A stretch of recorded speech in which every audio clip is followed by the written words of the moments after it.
it's like 7. Yeah, not even 10. So I'm thinking like ebooks don't count, like recipe books. So I thought I'll just show you. If you've been around my channel for a while, then you probably saw these books in other videos already. And I'm definitely planning on reading more this year and having like a reading list. One of my really good friends, she keeps lists where she writes down all the books she reads that year, and she reads a lot. I cannot keep up with that. So I'm gonna start just showing you the book, tap on it a little bit, and tell you about it and whether I would recommend it or not, which I feel like all of the books that I read this year I can recommend, but definitely very different vibes. So we're gonna start with this feel-good book right here. This book is called The House in the Cerulean Sea, and I think I read this in the fall or summer, late summer, and it is so good. If you saw my review on it, it is so good. It's definitely more of a feel-good book. Like, there are parts that are thrilling and like you definitely want to keep reading. Like, it's not boring at all. Like, you definitely, when you read it, want to know what's gonna happen. This is just a one-part book, not a trilogy. I don't think I read any like book series this year, which is funny because usually I read book series. I can also make a video about my favorite book series. That's a good idea. I'm gonna do that. Anyway, so in this book, this is about Linus. I already forgot all about it. And it's a magical realism book. So Linus is a human and he works in the Department of Magical Youth. And he basically goes to those like orphanages. And he checks up on the orphans that all have like magical powers. By the way, I hope this light is not bothering you. That's where I set up my galaxy lamp. But yeah, he basically like makes sure that everything is good, and either he closes the orphanage or not. And he lives a very calm life just with his cat on, like in his house, and he has like kind of like a grumpy neighbor, and he lives just like a very, let's just say, like a comfort zone life. And he's already in his 40s and he's single and all of that. And then I'm pretty sure that he's in his 40s. Yeah, anyway. And then one day the head of the department call him and they're like, we have this special mission for you. You need to come, you need to go to this island, to this very special orphanage where all the kids are obviously magical kids, but those are even more special kids, and they have to be kept, it has to be kept a secret. And I don't want to spoil too much, so they're basically sending him on this mission, and they chose him because he's a caseworker and he does his work really well.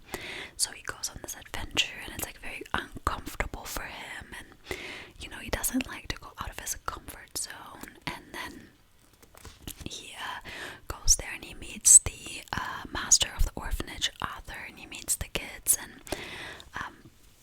I don't want to say too much without, like, I don't want to spoiler you, but basically, he, like, at first he's very reserved and, like, judgmental, and then it changes, and basically his whole life changes, and all the kids have different, like, one is like a, like one of the kids like the Antichrist, so it's like very, very interesting. It's super cute. I would describe this book as very cute.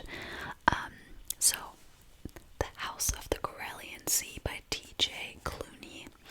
I can recommend it if you just want a feel-good book, but you also, like, it touches you. It's very touching, and it's about getting out of your comfort zone. It's about family. What does family mean?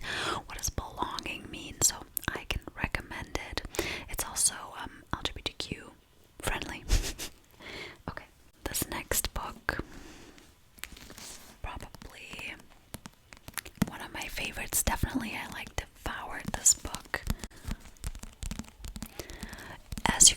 maybe know, Colleen Hoover is very popular right now, like very popular author. And I think I bought this book at the airport. I'm actually pretty sure that I bought it at the airport, yeah. And so I read it in German because I usually order my books so that I can read them in English. But because I was at the airport in Germany, this book unfortunately was in German, which is fine. And the English title is Reminders of Him. Reminders of Him. And the German title is Für immer ein Teil von dir. This book, guys, this was my first and only Colleen Hoover book that I've read. So please, I'm about to like bookshop. Comment down below recommendations of Colleen Hoover books because I genuinely love her writing, at least in this book. I was thinking about reading Verity, but I'm kind of scared of it because it's supposed to be like a horror book. Anyway, so Forever a Part of You, A Reminders of Him, is about a woman named Kenna. I'm pretty sure her name is Kenna. Yeah. And she got pregnant when she was a teenager, or like younger, for sure, like in her early 20s. I don't actually remember. And from her like true love, and her true love died in an accident, and she had something to do with it. So his parents like hate her, and so her daughter, after she gave birth to her, grows up with her grandparents, and she goes to prison for the accident. And so after I think 4 years, she returns back to the hometown of her true love, Scotty, her big love, Scotty, and she meets a bartender, and they hit it off. They have this like sexual chemistry, and then later she finds out that that is actually Ledger, which is the best friend of Scotty, which she never met when they were together. Oh man, I'm like so emotional right now. I don't know why, like the past 2 days it's been so emotional, but this book, I read it by the beach. It is such a good beach read. Seriously, I would give this book a 5 out of 5. The other book too. This is obviously, it's romance. It is family, but it's also thrilling because you don't know what happens, and it's basically like it is about the love story for sure. Like Ledger and her, obviously Ledger eventually finds out that Kenna is Scotty's girlfriend, like his best friend that passed away.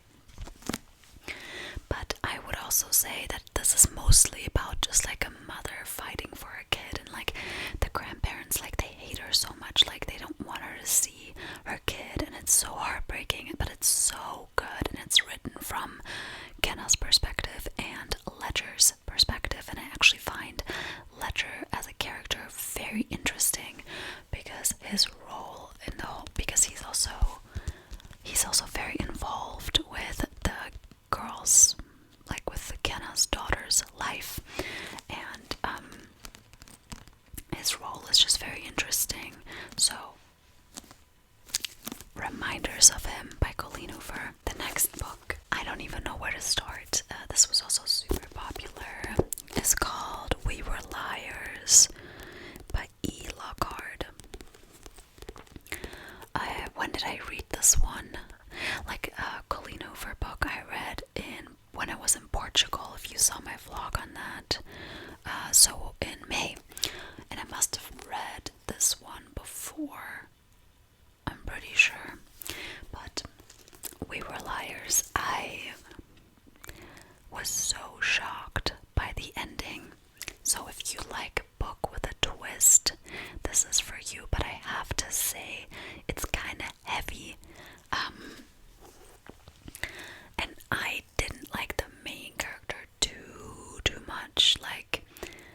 book is really hard for me to explain.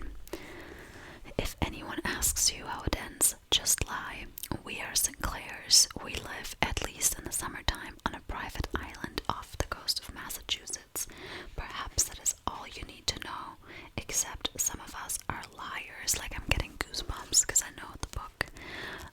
And it's basically written in different times. And it's about...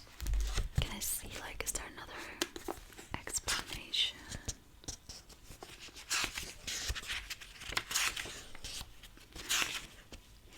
Here in the beginning, you have a little map of the island, and it's about this family, and they all have their own, like, mansions, like houses on the island. And then you see, like, the family tree. I don't think it says anything more, but yeah, it's basically about the main character. I already forgot her name, but it's about the main character and her friends and cousins and stuff, and a boy that she's in love with. And all I have to say is read it. If you like a book with an unexpected twist, I did not see it coming. If you want to cry, if you like complicated family stories, this book is for you. I'm gonna give this book a 4 out of 5, just because some of the vibe, like, I haven't read it in a while, but like, I didn't like the main character too much. But this book has about not even 300 pages, so it's a quick read. Honestly, like, just because I don't like the main character doesn't mean I wouldn't recommend it, and I don't even remember why I didn't like the main character, so maybe if I read it again, I wouldn't care. But yeah, huge recommendation. This is actually the last book that I read. When did I read it? In December. I finished it in December, or maybe the end of November. This book is actually Machi ASMR recommended it. I bought this off of a recommendation. This is the second book that I bought that she recommended. She also recommended The Lion's Den. Really good read too. What a good read. Okay, I have to say it started kind of slow, and in the beginning I was like, okay, get to the point. Basically, so what I didn't know, this book is based off of the Manson family and Charles Manson and his cult. Basically, that's the background story, and I didn't know about it. I didn't even know who Charles Manson was. Like, I've never heard about it. So I read this book going into it, knowing nothing about it, and I also recommend, if you didn't hear about it, read it first, and then educate yourself on the background story. But basically, it is about this teenage girl, Evie, and she has like problems with her mom, and she just doesn't feel like she belongs anywhere. And then she sees these girls around, and this one girl in particular called Suzanne, and they go to this place called the Ranch, and the ranch is led by Russell, and Russell is kind of like their boss, you could say. And they basically live this like hippie lifestyle, like they share everything, and like everything's love, and like they kind of separate themselves from society. And so at first she just like visits, and she's kind of like an outsider, like she never really fully becomes a part of, it's like a cult, you know. But she is very involved, and she's very obsessed with Suzanne, and she lost all her other friends, etc. I don't want to spoil too much, but I think I'm just gonna read you the back. I really recommend this book. So, Northern California during the violent end of the 1960s. So this book takes place in the 60s, where there was like the hippies, and like I think there was a lot of groups like that in the US. At the start of summer, teenager Evie Boyd sees a group of girls in the park and is immediately struck by their freedom, their careless dreams, their dangerous aura of abandon. So she's 14 at that point, Evie. Soon, Evie is enthralled to Suzanne, a mesmerizing older girl, and drawn into the circle of a soon-to-be in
from Germany, I can recommend it. It's called The Universe Always Delivers Twice, Manifest with Energy After the Law of Attraction. So I definitely have to read it again because I forgot a lot of what was said, but I kind of marked the pages. Fortunately, this is a German author, so you can't get this in English, but I have another spiritual book that is in English, and it's basically about how to manifest your goals and dreams and the basic things that you have to know about it, and it gives you a rundown on manifestation, which is really cool. Like I said, I have to read it again because even though it's not a big book, there's a lot of information in here, and at the end of the day, I do think that there are laws to manifesting, like how to manifest, but at the end of the day, I also feel like everybody manifests differently. But if you just want to have the basics of manifestation and you live in Germany, then I can recommend this book. And at the end, there's a challenge, and I actually want to do this challenge, where it challenges you to do little things every day to manifest something, and I'm gonna try that soon. So this is another book that I read that was more like a self-help book. Okay, and then I got obsessed. When was this? This must have also been late summer, maybe September. I think I read this in September, with The Summer I Turned Pretty. And this is the second part, and then I also listened to the third part in audiobook. So there's a few books that I listened to, but I actually don't remember all of the ones. I just remember I did this one. And basically, in The Summer I Turned Pretty, so this is the second part, it's about a girl named Belly, and she grows up in a summer house, kind of similar to We Were Liars, but much more fun. Definitely a summer read this summer. I definitely recommend you reading it. And she has a best friend, and she also has these two boys that she grew up with because her families are connected. Her families are what's it called, friends. Her moms are best friends, and so every summer they spend the summer by the summer house. And now she's a bit older, and so she turned pretty, and she's suddenly getting attention from boys. And so she had one of the boys is called Conrad, and one of the boys is called Jeremiah, and they're brothers. And so she also has a brother called Stephen. So she's had a crush on Conrad for as long as she can remember. But then there's also some sparks flying between her and Jeremiah, and it's just a very good read. There are some sad parts about the family. I don't want to go into too much detail, but okay, I love the story. I think it's extremely lighthearted, fun. It is romantic. It is a little sad, you cry. It's also watching this show. I'm a big fan of the show. It's very relatable to me. The only thing that I didn't like, and please, if you know the book, comment down below if you feel the same way, is the ending. It was too predictable. I would have liked a different ending, to be completely honest, just because I feel like that would have been more realistic in a way. On the other hand, it's a nice ending, but yeah, I feel like the way that the books were structured, it should have been a different ending. That's just my opinion, but I'm not the author. So this is the second part, called It's Not Summer Without You by Jenny Han, and I think she has I think she's also the author of To All the Boys I've Loved Before. So if you loved the movie To All the Boys I've Loved Before and the book, then you will love this. So the first part, The Summer I Turned Pretty, and I recommend the book. Like I said, the first book was turned into a show, and then the second book I read, and the third book I listened to. Okay, I think this was the biggest book that I read aside from Colleen Hoover. This book is called The Starless Sea. slow as well, but I promise you, it is so worth it. This book is so deep, it is spiritual, but it's a novel, it's a story. I don't even know where to begin with this book other than it is an experience. Seriously, this book is an experience. You really feel like you're there. Who's the author again? I have the book cover somewhere, I don't know, but the Starless Sea. I think it was Erin something. She also wrote The Night Circus, so if you liked The Night Circus, you will like this. It's about this boy called Zachary. He's on a university, he's studying in Boston or whatever. And when he's 11, he sees this painted door with a bee, a key, and a sword. And he wants to believe that he can open it, but he doesn't believe enough, and so he can't open it. And then years later, when he's older, he finds a book called Sweet Sorrows, I'm pretty sure, with those same symbols, and he finds a story written about him in the book, like this story when he was 11. And so he goes and tries to find out what the heck is going on. Like, he goes and tries to find out why is he in this book. I'm honestly considering rereading this, and I don't do that normally because this is such a good book, and I feel like reading it a second time will really help understand it even better. So in the beginning, you have Zachary's storyline, and then there's little short stories in between. But it won't make sense in the beginning, okay? It will not make sense. But it will make more and more sense the more you read it. And by the end, it will make complete sense to you, in a way. So, please read it. Just listen to me. Just please read it, The Starless Sea, and give it a chance. The first 100 pages are kind of slow. I have to say, maybe the first 50 pages. But it gets better and better and better and better, and it is such a good read. It is not creepy, it is mysterious, it is deep, it's so deep, it is so deep, and it is very, very, I can't even explain it, romantic, but not in like a cheesy way. You know what I mean? And it's not about like one romance or whatever, it's just, it's so good. I really hope they're gonna make a movie out of it. I read that the author wrote the book in a way that you can't make a movie out of it, but I really hope they're gonna make a movie out of it. I love it. I think this book and Cline are my favorites so far, and The Girls, those three.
email to getting married. You can also use the moon as a self-care guide and a planner. Discover why getting in tune with the moon can change your life for the better. How you can predict the weeks ahead based on the moon.